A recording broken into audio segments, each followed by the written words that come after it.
Frozen's a story about a young woman, Anna, who sets out to save her kingdom from an eternal winter that happens to be caused by her sister. And along the way, she meets some pretty interesting people and snow people to help her. That's great. How big of a role does the importance of family play in the film? And what did you bring to that personally?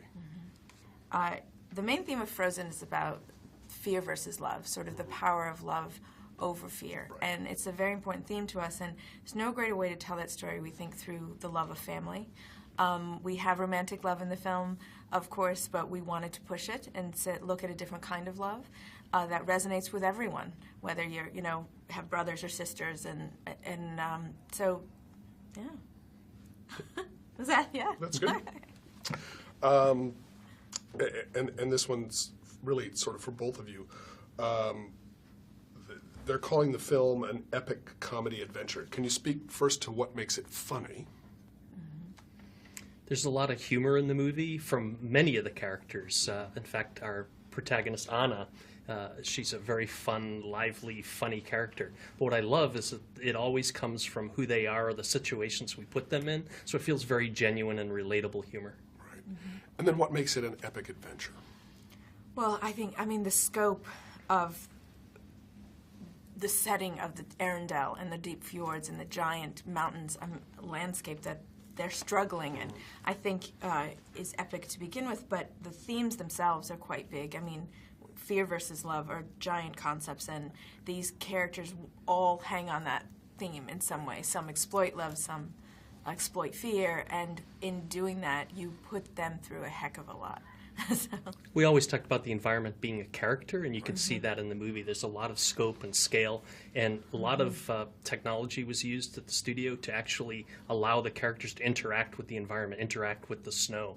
We didn't just want the characters walking on top of the snow. We wanted it to feel real and feel like they were actually interacting with the environment. Well, that leads into what were some of the unique challenges of making a film like this with the snowy environment and with the dramatic scenery? Well, it's very hard to do, obviously, to do snow. Our first early tests, they looked a little like packing peanuts, and we're having them.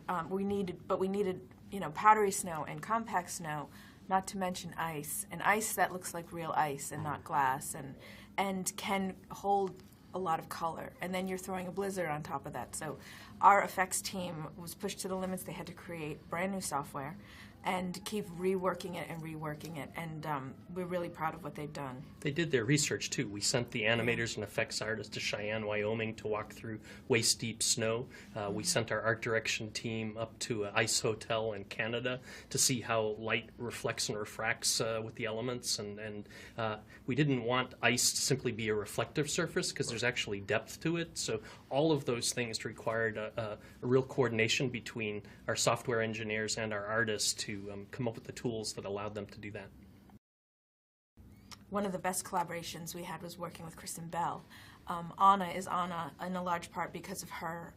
We wanted to do a girl who was feisty and different and very, very relatable. And Kristen really wanted to push that and to do a Disney heroine that is a lot like her and us, like some of us who weren't so graceful and who maybe talked too fast. And we loved that. And the thing that she didn't realize we were going to go crazy about and want so much is she's very funny. Kristen is wonderfully funny, and Anna's funny because of her. And so that was really grateful to have worked with her.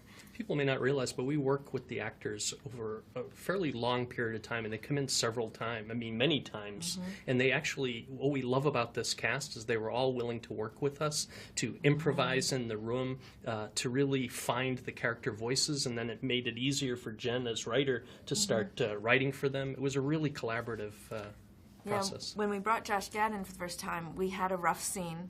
And then we did it a few times, and we said, can we just play? And he likes to play, thank God. So we just worked with him, and we threw all these different ideas at him. And that session is actually in the film when you meet Olaf. So that's the original, meeting Olaf in that room. Now you're meeting him in the film. I don't think we ever went back on that. We didn't. It was great. That's actually a great story. So that's a great segue too. Speaking of Josh and Olaf, tell us a little bit about this character, Olaf. Sure. Olaf was originated as this little snowman built by Anna and Elsa when they were little girls. And he wasn't magical then. He was just, they hand-built him. But it was the time they were probably happiest, right before things got darker and harder for them. And so when Elsa is older and starting to be free again with her powers, she creates this little Olaf. And he's imbued with that childlike innocence that they had. And it makes for what I love is the state the obvious comedy of kids, you know, that he tends to do. So. What I love, too, is he's an innocent character, has an innocent view of the world, but he also brings a lot of heart to the movie. I think because he has that innocent view, he can say things that other characters can't that's really poignant and go right to the emotion. Right. How does the music complement the story? The music feels so important in the film. How does it complement we wanted to do a real big film with songs and give you a sense of some of that classic Disney that we all love. But we also want to do something very fresh and contemporary. And Bobby and Kristen wanted to do that too, and they're the perfect partners. And through our characters that we wanted to make more relatable and very kind of gettable by the modern audience, they wanted to do that with the songs. So we feel like we really pushed, to a different place with the music. And the other most important thing I think we wanted was that the songs tell the story as well, so that they feel very organic and you just kind of realize, oh, I'm in a song, and not that you're stopping for a show song or something. What I love is songs can bring humor, but it can also really touch the soul in a way that dialogue can't always get across, and so it really helps elevate and propel the movie. Do you have a favorite moment in the film for both of you? And why? It's difficult because if we say it's like every scene's your baby. I will say that the sequence, though, when towards the end in the third act, when they're all on the fjord in the blizzard, how that sequence came together and what it means, and that we did a climax with 4 characters and a snowstorm, and it feels the way it does. I'm really proud of it, and we were asked to push to that really special ending when everyone heard it first by Chris Buck. He suggested an end, yeah. Very special end, and we all as a studio were committed to it, and to earn it. That scene made us feel like we did it, and so I think that's the one for me. There's a lot of great moments in the film, but what I think I'm proudest of is that all those individual moments add up to something greater, and so the film feels really big and special, and I love it. That's great. And then obviously there's a lot in the film for girls, but there's a lot in the film for boys too. Why will boys love the movie? I think boys will love the movie not just because there's a lot of comedy and adventure, and we're talking some pretty big obstacles they're faced with, and there's some fearless ways they get out of it. Anna and Christoph are kind of hilarious together as they try to, but also what's amazing is the character, the story. A lot of boys and girls alike have related to it just because it hits home when you have siblings of any kind, or if you're ever feeling like you don't want to give up on something and you want to push through, and hopefully gives you the inspiration to do it. So we've been very happy with and all how the it characters, resonates. male and female, Yeah. are very adventurous in this movie. Yeah. It is a big epic adventure, and there's a lot of obstacles, and there's some scary parts to the movie. There's some funny parts to the movie. I think boys will love it.